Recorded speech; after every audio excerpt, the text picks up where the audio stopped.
Sunday evening across the West Midlands. We welcome you once again as we debate all that we've seen and heard over the last 7 days, really, since we were last with you. It's the West Midlands Football Podcast from your local TV station. We are broadcasting on Facebook, YouTube, and Twitter right now. I'm Ben Ellis, and it's Dom and it's Jonathan with us this evening. Hi, chaps. Evening. How you doing? I'm not too bad. Gav reported in this morning. I think he's got COVID, so he can't be with us as far as that's concerned. I don't think we'll get to it a bit later. I don't think what he saw at the London Stadium today will have made him feel any better either. But we're going to start with some happy news from the Premier League yesterday. Villa getting back to winning ways, 2-0 victory at Brighton and Hove Albion. Dom, Villa fan like myself, not a perfect performance, but given what we'd seen recently, I suppose it will do. Yeah, I mean, given the context of what's come before the game in terms of our recent performances, especially against Watford and Newcastle, and given the context of the game where there was seven or eight yellow cards, it was a really scrappy game. There was fouls flying left, right and centre. So I don't think either team could really get playing as much as they would have liked. And that's why Brighton were probably restricted to fewer chances than they're used to as well. And I think in those conditions, it could be quite difficult to sort of come away with much. But it was like Everton away for me. We dug in and we showed a lot of team spirit, fight, composure, and all the things that you need. And got two really good goals. I'm really happy that Ollie Watkins has got himself a goal because he needs one. Matty Cash hasn't been in his best form and he scored a sublime goal. Such a good finish that was. So it's a massive win for Villa. It's a real boost. It's come against. I know it's fortunate it's coming against a team like Brighton who've lost a couple of games, but that's going to be really important going into our next games, I think. Absolutely. Away from home, I suppose that's fine. And Jonathan, I suppose from the days of watching sort of Tony Pulis football at West Brom, it's that kind of performance at home and away. So if Villa were to serve up what they did yesterday regularly in all of their games, I suppose results are ultimately dictate how good you feel about it. But had that happened at Villa Park yesterday, a 2-0 win I'd have been happy with, but I would still have been kind of asking a few questions about the all-round performance. But away from home, on the road, a difficult place to go, I suppose it will do. Yeah, absolutely. I mean, Brighton and Villa before that game yesterday were both struggling for form, it has to be said. But yeah, like Dom said, I agree. Like Ollie Watkins absolutely deserved his goal. Tyrone Mings' long ball for the setup, though. I thought the Brighton defender was going to just get onto that. But no, Ollie went through and just buried it. So credit to Tyrone Mings for picking him out. But yeah, I mean, all I've seen, because I was at work during the game, all I've seen is the highlights on a certain footballing show, shall we say.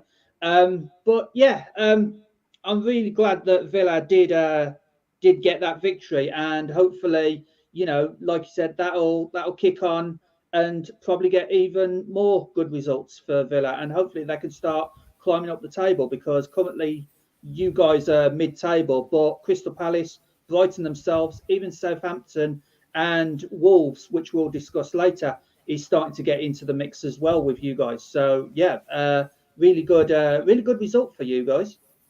Good for Ollie Watkins, as you said, to get on the score sheet, Dom. And interesting that he, a long ball over the top, he can stay onside and still get on the end of it to score, but he can't stay onside from 6 yards out for a tap-in. And every time VAR seems to get involved. But I found that rather interesting. The other goal you mentioned from Matty Cash, a terrific finish, like you said, controlled it first time, drilled it low in off the post, and then we get into the messy situation of football and politics and world events. Matty Cash took his top off, which of course is a yellow card offence under the rules of football, displaying a message of solidarity with a couple of his Poland teammates who play in the Ukrainian league, is what I understand. Is this the kind of thing where you took your top off, Dom, it's a yellow card, end of story, or is this something that Villa should say, look, with a bit of common sense here, take this yellow card off him, He feels strongly about a situation that all of us in the Western world feel very strongly about. Should common sense prevail here, or should he just have kept his top on?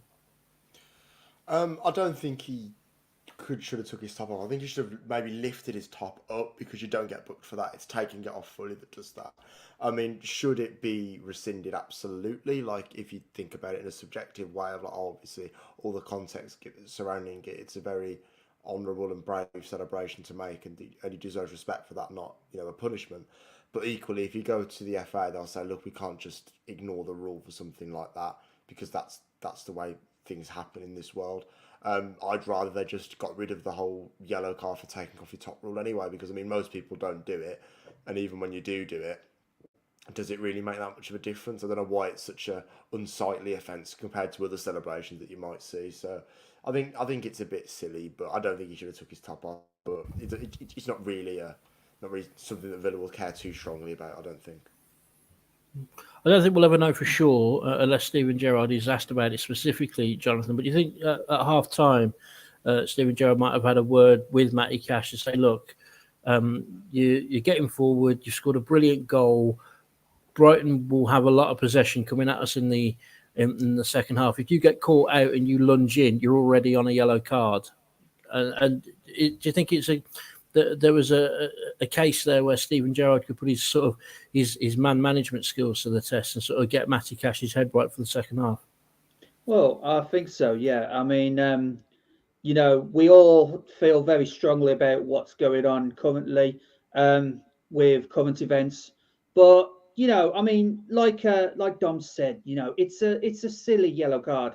There's tackles that have gone in far worse. You're talking about like the Harry Kane one from a few weeks ago. That I can't remember if that got a yellow card or it didn't, but it should have been a red. But yeah, it's a silly rule, but at the end of the day, it's still a rule. So I think, if you take your top off, the rules state you get a yellow, and then you have to be careful for the rest of the game. I think I remember one time Raheem Sterling scored against Bournemouth, ran into the crowd, took his top off.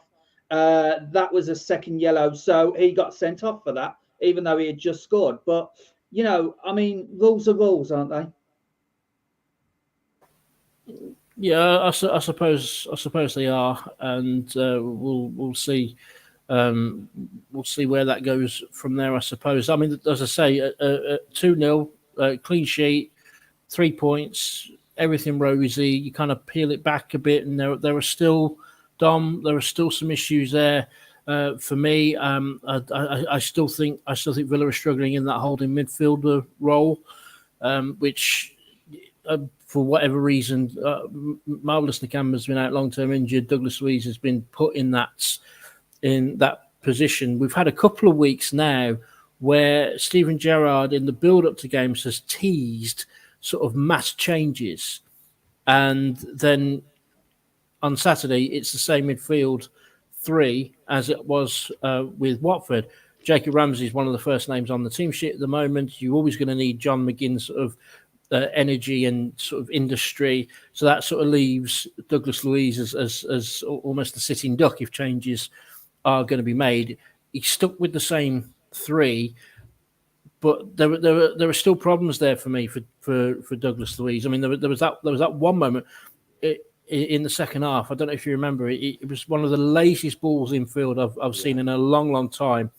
Which was intercepted. He busted a gut to try and win the ball back, missed the tackle completely, and then went down grabbing something as if he'd like ripped a groin or tore a hamstring or something.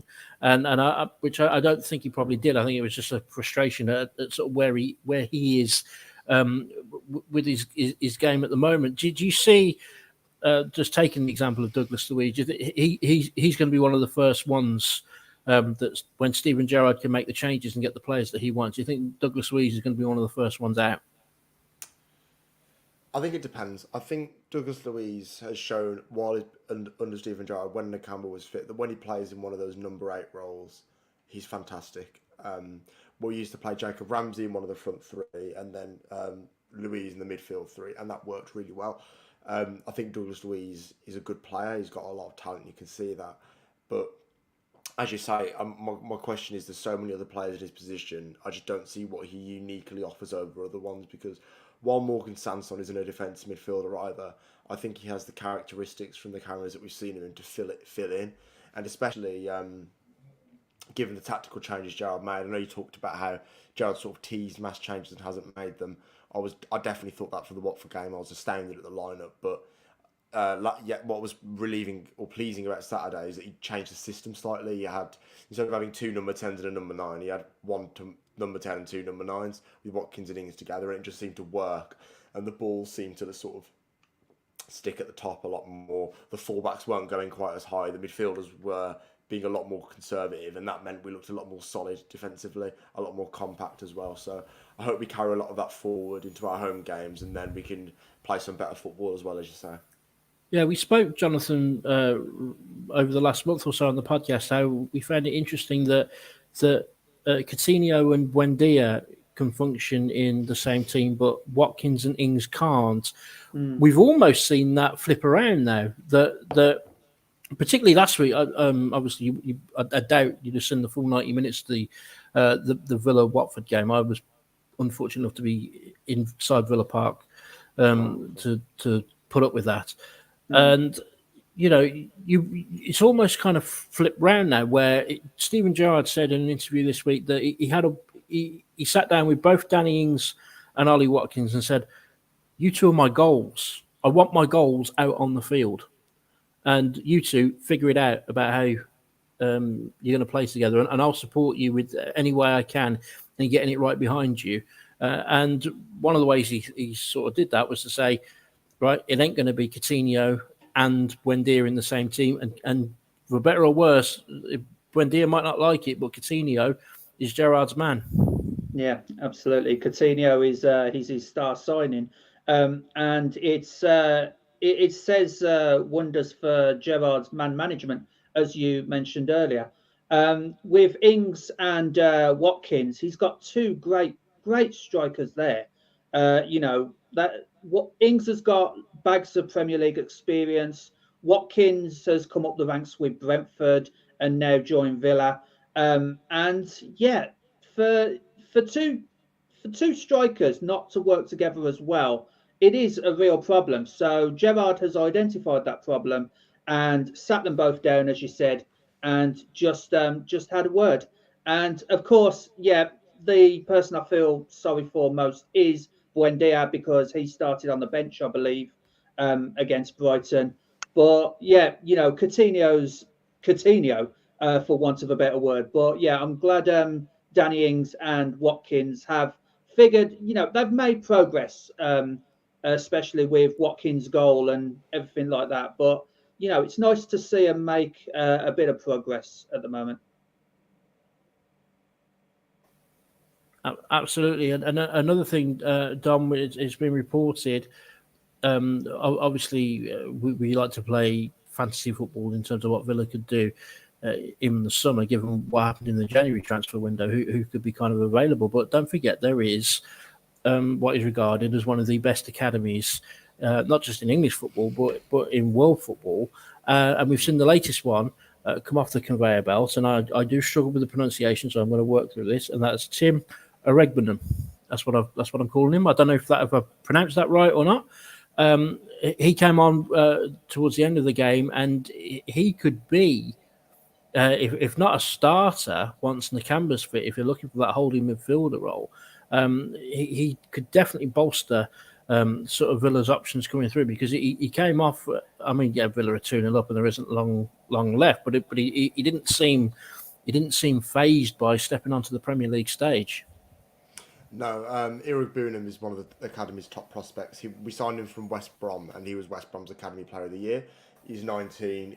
The thing is that impressed me most about him is I've watched him a lot from the 23s, and he's a really good holding midfielder. He wasn't always that. We sort of moved him back. But the thing is, he can stroke a ball across the pitch. His passing is unbelievable, and he's also got a goal in him. So he's a fantastic prospect. And as I was going to say, what impressed me most about him is just how natural he looked there. He looks like a holding midfielder. He looks physically ready for the Premier. He doesn't look thin and wiry, a bit lost. Had to be pointers to where to go. He knew exactly what he was doing. And I think the only reason he's not been playing more is he's still not quite ready. But as you say, he's a holding midfield option going forward. Whether next season he might spend some time out on loan, that might be a good idea. But he looks like a fantastic defensive midfield prospect. Timo Boonham's a really, really great player. One who, even the Carney Shukameka can be looking at Tim and say, I can learn a few things from him because of just his application and his effort is top class, and he's going to be a massive star in football. Callum Chambers is another player in the build-up to the game on Saturday who was rumoured that he could be playing in a holding sort of midfield role. Obviously, even amongst the local Villa reporting journalists, the knives seem to be out for Douglas Luiz in that regard. But Chambers, I mean, I noticed it in the Watford game. He noticed that Luiz just wasn't doing it in that role, and he stepped out of the back four quite a lot to become a more advanced position because Watford were getting a lot of success with their counter-attack. So he didn't start on Saturday. He was kept out of it.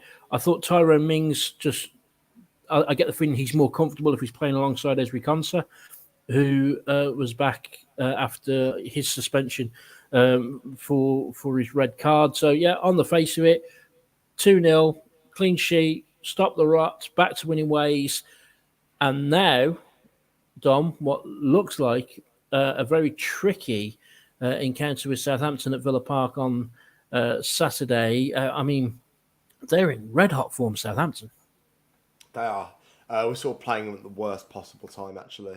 It's like Leeds. We have Leeds the week after, and they're going to have Phillips and Bamford back by then and a new manager, so they might be on the bounce. So it's going to be a tough couple of games for Villa, but in a way, I don't mind it. I feel like we're one of those teams that plays better in the difficult games than we do in the easy ones. We've seen us lose to Watford and stuff like that really poorly, but in a game against Brighton where we only had like 34% possession, we still, they didn't trouble us too many times. By that time, they hit the bar, really. And Martinez made one save right at the end. That's it, really. So it's difficult against Southampton. They play really good, energetic, attacking football. Hassan Hootel is a really good manager. But I back Villa. I really do. I think at home we need a reaction. I think the confidence will be up after the win against Brighton. And I think Villa will have a determination to put things right on Saturday.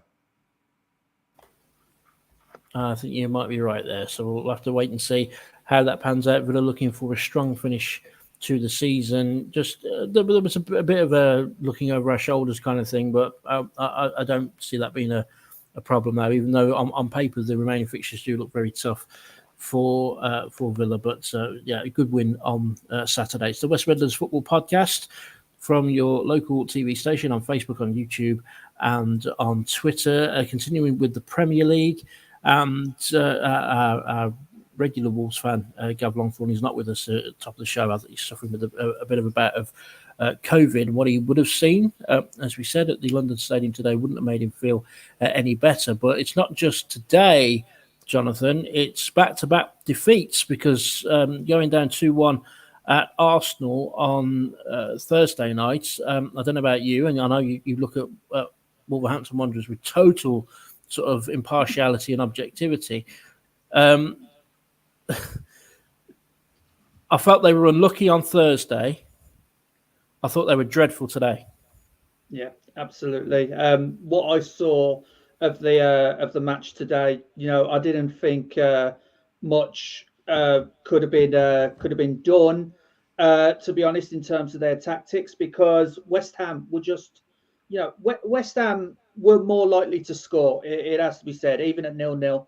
And when they went 1-0 up, they were more likely to make it 2-0. So Wolves, I don't know what happened with them today. They just wasn't at the races, and all those Wolves fans that travelled down to London will be coming back up the M1, feeling aggrieved, so to speak, because their team, in my opinion, just didn't put a performance in. And that's not me speaking as a West Bromwich Albion fan, wanting every failure to go to Wolves. But, it's West Ham, really good result for them.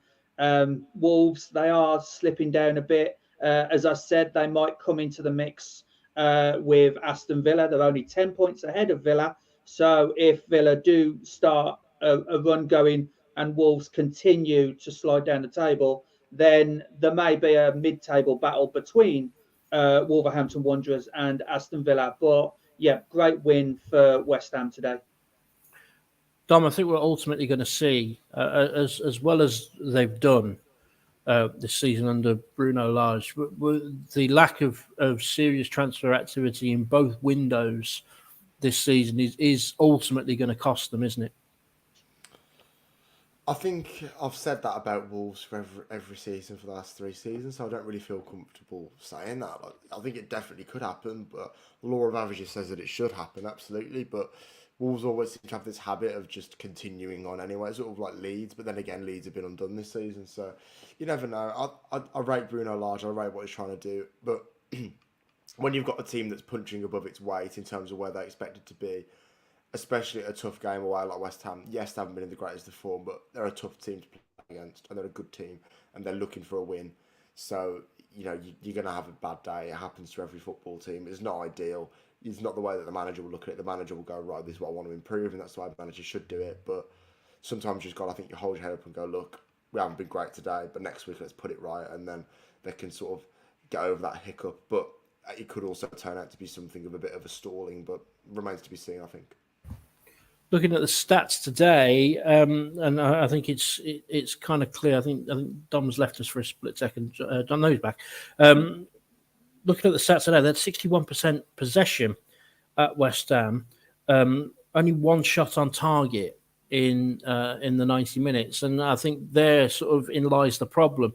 They had a lot of the ball.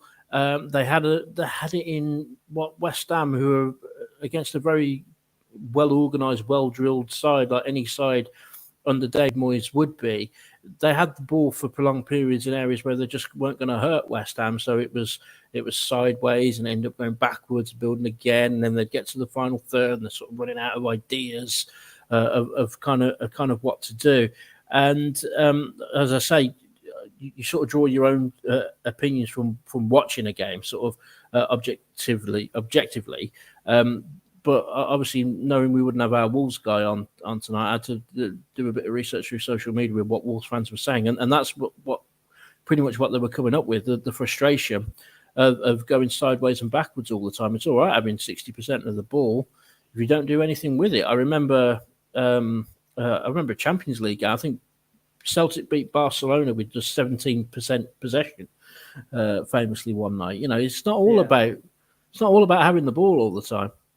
Oh, absolutely. And to those Wolves fans, I would say, welcome to our world. West Bromwich Albion have had that all season, going sideways and backwards and having huge amounts of possession, but doing nothing with it. So, yeah, I am surprised. They actually had more shots than West Ham as well. 14 shots for them, 13 for West Ham. But like you said, only one on target. So, you know, they didn't trouble the West Ham goalkeeper too much today. He had it. To be honest, he had it easy today. But yeah, it's frustrating, you know, coming from an Albion fan. It is frustrating when you're seeing the ball go sideways and backwards, when you really want the team to start attacking and pushing forward and putting teams under pressure, putting defences under pressure, testing goalkeepers. And yeah, it is really frustrating. I feel for the Wolves fans, like I said, that went down to London today. They're going to be really annoyed about the stats today. But yeah, stats don't tell the whole story, really. Indeed, 9 of the 14 shots they had were blocked as well. So it just shows how sort of well-drilled and well-organised defensively West Ham are. Looking at the fixtures coming up, Wolves are going to have a big say in the next month or so regarding the relegation battle. They've got mid-table scrap with Crystal Palace at home this Saturday. Then the next 3, Watford, Everton and Leeds for Wolves before then it's Villa at Molineux on the 2nd of April. Now, the question is, Dom, if Wolves are still harbouring ambitions of breaking into that top 4 or certainly scrapping for possibly a Europa League place, that's bad news for those teams who are scrapping. You want to be playing with teams who are already sort of on the beach by the end of March, who are already thinking about the end of the season. So if Wolves still have that kind of fire in their bellies, then it's going to be tough for those teams. Yeah, absolutely. I mean, the teams that are fighting for their lives right now will be wanting to play teams that are, like, I don't know, comfortable. They're not mid-table teams. I don't know, Crystal Palace. Like, Crystal Palace aren't going to go down, but they aren't going to get to Europe. So even though they play well each week, they're not exactly going to do much more than that. I think the thing is with Wolves is they have definitely got it in their capabilities to get into Europa. It's massive the fact that they've done that before. Those players have been there, they know what it takes, and they can do it again. Those fixtures are quite favourable. I think only typical Villa fashion, you could lose to Watford, who I think are one of the worst teams that I've seen this in a long time in the Premier League, to be honest, this season. And they've got worse over the course of the season, if I'm being honest. They should never have sacked the first manager. Everton, I think, are actually a bit more tough to play against, the results might suggest. I think Lampard's still finding his feet, but they've been better under him. And then Leeds, who knows what the new manager, if it is Jesse Marshall or someone else, as reports might suggest. Obviously Villa, it's not an easy run of fixtures. As you say, it's teams that need points, and teams that need points are not teams you want to be playing right now. But I think any of those teams could beat them, but I do think Wolves are probably favourites for most, if not all of those games. Okay, thank you for that, Dom. The West Midlands Football Podcast here Sunday evening. Facebook, Twitter and YouTube is where we are streaming from your local Birmingham TV channel. We're moving into the Championship now and looking back at not just the weekend but also the midweek action that has just gone. Birmingham City, back-to-back defeats for them. They got a good 1-1 draw, 2-2 draw, I should say, at Stoke last Saturday. The chickens are kind of coming home to roost from what we've seen because due to sort of injuries and suspensions, Jonathan, they literally have no defenders at the moment. Yeah, I mean, there was only one defender from what I heard playing against Huddersfield at home. That's pretty much unheard of. I was listening to a really good Birmingham City YouTube match vlogger. Don't know if you've heard of him, Brummy Joe. I was listening to his vlog and it was unreal. I didn't even know this situation with Birmingham until I watched his vlog. It was literally like one defender, and it's I think Birmingham are desperately unlucky with like the positions that they've had injuries on. I mean, before the game, their most prolific goal scorer, Lai Taylor, was injured. I don't know if he was injured like before the game or during the warm up, but it was in the warm up. It was in the warm up. Yeah. So they lost Lai Taylor, who's one of their prolific goal scorers. So they're already on the back foot at home against one of the promotion contenders in Huddersfield. It wasn't easy for them, and I can understand Birmingham City's fans, their frustration. Once again, tennis balls were involved. I mean, that's ridiculous. You're trying to win a game of football, your team is, and you're halting play by throwing tennis balls onto the pitch. I don't understand why Blue Noses are doing that at the moment. Probably because of the ownership, but yeah, that's a ridiculous thing to do. I mean, my opinion, they're desperately unlucky with the positions that they've got injuries on at the moment. I'd agree with that. But there are signs, Dom, that players who have been out long-term injured are starting to come back. Ted Chong, for example, got back on the field for a few minutes on Saturday against Huddersfield. And he's been out for months. And at the start of the season, he was one of those ones where you looked at them and you thought, well, they might have a player here. Yeah, Tahith Chong's one of the players that they've got from the Man United academy, isn't it? And he's a great player. He's played a lot of first team minutes for United actually a couple of years ago as well. So he's one where he's sort of gone there to rejuvenate his career, and it's gone well for him before this injury. Yeah, as you say, I think I sort of remember at Villa when we had all those injuries under Bruce in his last season, and we had I think James Chester was the only defender we had at the club who wasn't injured, and he also was carrying a permanent knee injury that came from playing through injury because he was the only defender that we had fit. It beggars belief that the sort of squad planning isn't really great, but I think Birmingham aren't as much of a luxury as Villa might have been that season. He's sort of being picky about who to sign and stuff like that. So, yeah, I think I think I said before, I'm not Lee Bowyer's greatest fan, but I do think he's starting to get some results out of a squad where he's getting his players back. A bit of confidence is growing, a bit of momentum, a few results, heads are starting to lift. So I think he's doing well to sort of turn that tide around, but it will still take a few weeks to get everyone who's back from injury, bedded in, sharp, and there's so many new players, you just got to get them all to blend and mesh together. So I think it's going to be a real test of Lee Bowyer's coaching credentials over the next few weeks, but I definitely think he can pass it. Bristol City for them next away from home on Saturday. I once described this as the Twitter derby because you could put the hashtag BCFC for kind of both teams. You know who you're talking about. But they're a weird one, aren't they? Bristol City under sort of under Nigel Pearson, sort of like blue, sort of marooned in sort of mid-table, not really going anywhere. I don't suppose this Saturday at Ashton Gate, if they're travelling down, that you're going to see a classic, Jonathan. No, absolutely not. I mean, I can't work Bristol City out at the moment. They get decent results for a few games, and then they seem to go off the boil.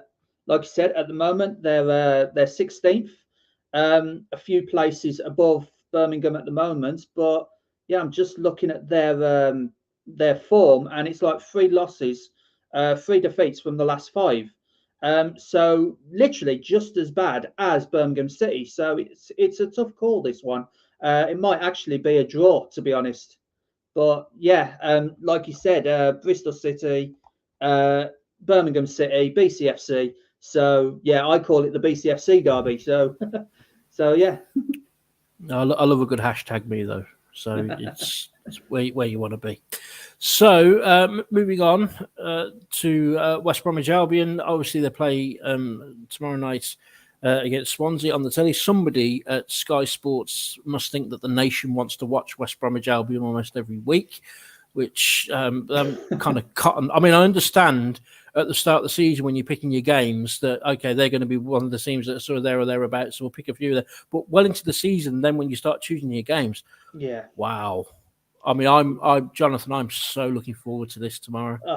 If that Blackburn game is anything to go by a couple of weeks ago, it should be an absolute thrill ride. But we'll talk more about that in just a minute. Obviously, Middlesbrough away in midweek.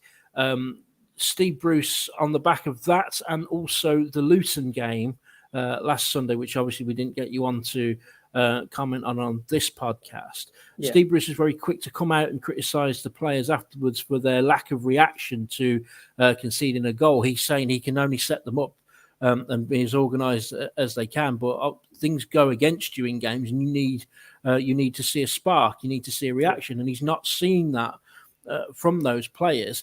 I mean, the other night, you had Middlesbrough on toast. Yeah, we actually scored. We actually scored. I mean, the game was playing while we was on the national podcast, and that's right. Yeah, as you said on the box to box last week, I would have been a little bit distracted, and we went 1-0 up, and it's like we've actually scored a goal. But yeah, of course, it was too good to be true, and literally, not going to lie, we'd finished that podcast. I went into my living room, switched the TV on, turned it over to the sports channel, and literally 2 seconds after I turned it over, Middlesbrough had scored. So yeah, I'd literally turned it on as the ball was coming over. So I was like, oh, here we go again. And of course, Middlesbrough held out because we just didn't have an answer for them. And it was what started out so promising. Actually, was just like everywhere else where we lost the game.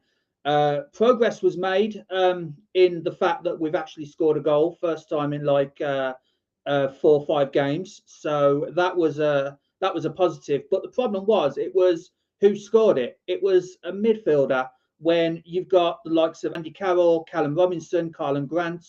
Matt Phillips is injured at the moment, I think. And obviously, Daryl DK is on the way back, but not fully fit. So we have got strikers, but it's not the strikers that are scoring. And honestly, we need the strikers to find their shooting boots now because we've actually slipped into the bottom half of the table because of results over the weekend. So yeah, Swansea is going to be a tough one, but again, they've had a mixed bag of results lately. And, Swansea are usually our bogey team, especially when, both teams were in the Premier League. Swansea always seem to beat West Bromwich Albion. Hopefully that's not the case tomorrow because, it's my birthday tomorrow. So I want nothing more for my birthday than 3 points to stay at the Hawthorns tomorrow. Well, happy birthday for tomorrow for all Thank of you, us here. Dom, are the players at West Bromwich Albion mugging the fans off?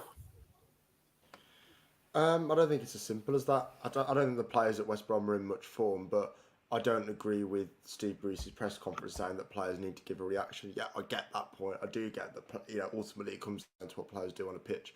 But I think all the best managers and all the best leaders in football and outside of it take responsibility and say, look, if they're not giving a reaction, it's my job to get them to give a reaction. I know that there's only so much that Steve Bruce can do, but I think he should probably be doing more to get them to do better.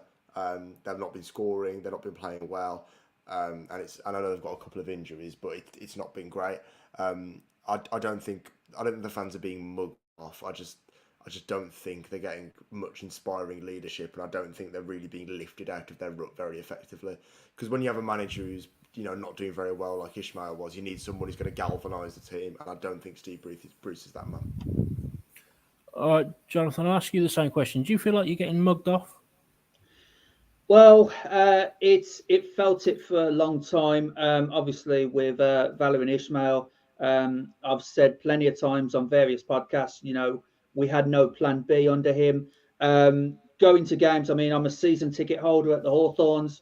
Going to games, it felt like, again, we were passing sideways and passing back, just like Wolves today.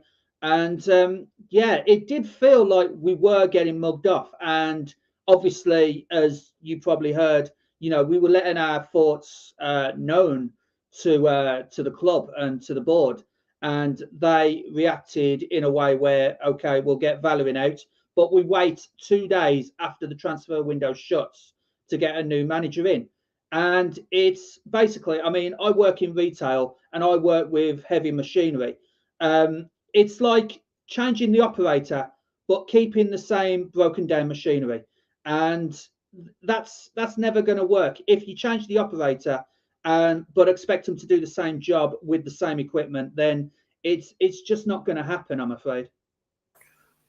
So realistically, the playoffs have gone unless they put some kind of super run together for the remainder of the season. We can't see that win. happening. Yeah, we need to win the majority of the remaining games. It's not impossible, and as I say, nobody saw Villa's 10 in a row coming a couple of years back, of course, which started around about now in the season. So it's to say it's not impossible, but supposing the likelihood is that it's another season in the Championship next year, do you think this ball will back Steve Bruce? I'm hoping so. They've relied on loan signings and less than £10 million transfers. I was actually surprised that we actually shelled out for Daryl Dike, because the board, they want us to be self-sufficient, and in a footballing world, that doesn't work all the time. You need to invest into the squad if you want to get results out of the squad and promotions, because last time we was in the Premier League, it was practically a Championship side with a few extra loans. And of course, we all know what happened there. We got relegated straight back down into the Championship. And as Albion fans, that was very frustrating because, lockdown happened. We weren't allowed to go into stadiums. So we obviously weren't allowed in the Hawthorns during match days. And we went through an entire Premier League season, apart from the West Ham game at the end, where there was no fans to watch a Premier League game for the majority of the season. So that was really frustrating. And I actually didn't go to that West Ham game where we was allowed back in. So I went an entire Premier League season without going to a single game. So, and then next thing I know, the next time I'm allowed back in the Hawthorns, we're back in the Championship. So that was really frustrating for me. So I'm hoping the board invests, because they do want to sell West Bromwich Albion on, but you can't sell West Bromwich Albion on to interested parties if you're not, getting a product that is going to convince them, yeah, okay, we'll buy that. Dob, just going back to something we talked about a bit earlier when we were talking about Villa, the lad who came on Saturday, remind me of his name. I can't pronounce it, so yeah, you're on mute. Who's that? Sorry, the lad who came on for Villa? Yeah. Iragbunam. Yeah, thank you. Yeah. Why are West Brom selling those kind of assets? Absolutely. That makes no sense. No idea. Absolutely no idea. It was with the whole Louis Barry situation as well. We ended up selling him to Barcelona, and now I believe he's with you guys.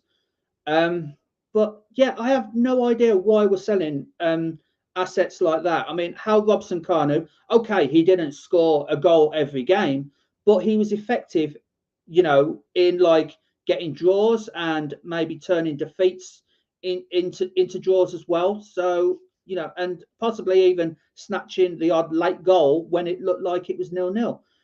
So I honestly don't know why we released Hal Robson-Kanu anyway. And the Mateus Pereira thing, that might not have been West Bromwich Albion's fault. That might not have been the club's fault, because, Saudi Arabia came with their money, and Mateus Pereira was like, see ya to the Albion. So we don't fully blame the club for the Mateus Pereira incident, because it was probably the players' own, dollar signs in the eyes kind of moment. But yeah, we as fans, we're frustrated because, again, we have a decent academy, but we're not playing them. I mean, Reece Clary at the under-23s, like I've said in previous podcasts, do wonders for the under-23 squad. We've beaten the likes of Arsenal and Stoke, I believe, and we're just not playing him at the moment. So it's like, get him in the first team, and he might do something for you. I mean, we can't do any worse. So why not risk playing Reece Clary in the first team for a few games? Yeah, absolutely, and just finally on West Brom, it was nice in midweek to see Darragh O'Shea back amongst, because that was a nasty injury, wasn't it? Before during the first international break, wasn't it? Playing on international against duty. Portugal, yeah. So it's nice to see him back. Yeah, absolutely. We've missed him. It's got to be said, because we've had like Matt Clark and Carl Bartley and Semi Ajay we lost due to AFCON last month. So yeah, it's really good to see Darragh O'Shea back, get a little bit more cover in defence, try and stop some of these goals that we're conceding, and possibly score a few more with our strikers at the other end. Our next game after Swansea is against Hull, and then we've got a big one against Huddersfield Town. Now Huddersfield away, Birmingham's seen what they can do, and then after that, 15th of March, we've got Albion against Fulham. So I don't know. I'm worried about that game the most, because it's Fulham. They're absolutely doing bits in the Championship at the moment. They are going to get promoted. I'm going to say it now. Fulham don't look like they're going to be dropping any points anytime soon. And I believe on the 2nd of April, we're at St Andrews. I think the same day you guys are playing Wolves, we're playing Birmingham. So that's going to be a big day. Something will happen there. There's no way. Well, mind you, they might deem that Molineux and St Andrews are far enough apart, but I could probably well see that Sky might move one or the other, for that.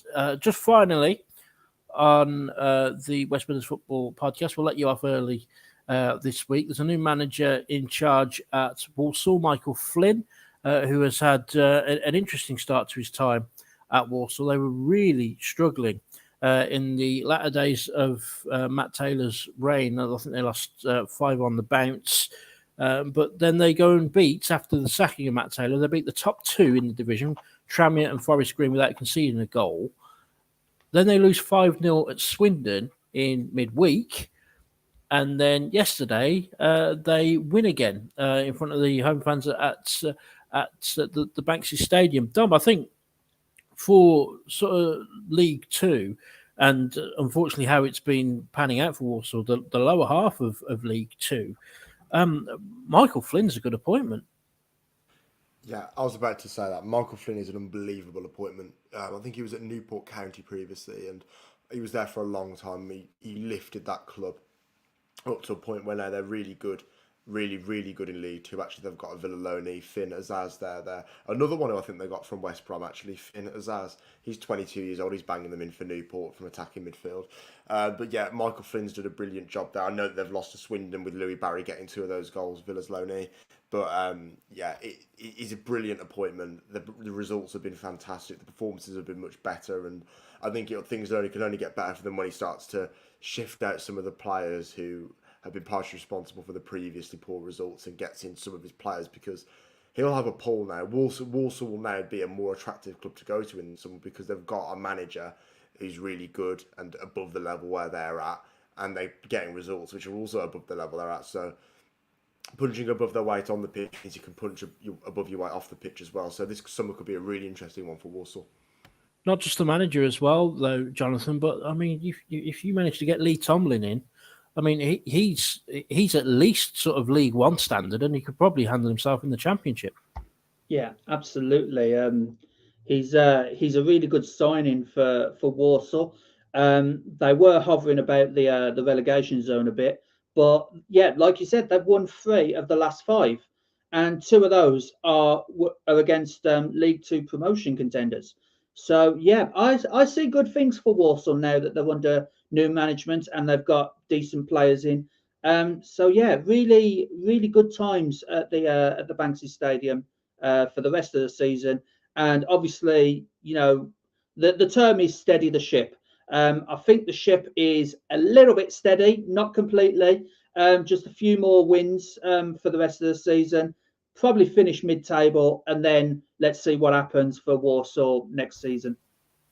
They're 8 points clear of Oldham in 23rd, but Oldham have 2 games in hand, so I think they need to keep this run going. But you've still got Leighton Orient, you've got Stevenage, Barrow, Colchester and Carlisle in between Walsall and Oldham. Scunthorpe propping up the entire football league. I think we've reached a conclusion, gentlemen, which has been excellent. Thank you very much indeed for being a part of it. They've got the Box to Box podcast nationally happening on Tuesday. Do look out for that on the Facebook page of all of the local channels, particularly this one. Birmingham is where you will find that, and we will do all of this again this time next Sunday. For Dom Phillips, for Jonathan Wimbush and myself, Ben Ellis, enjoy your football this week, and we'll talk to you next Sunday. Bye-bye.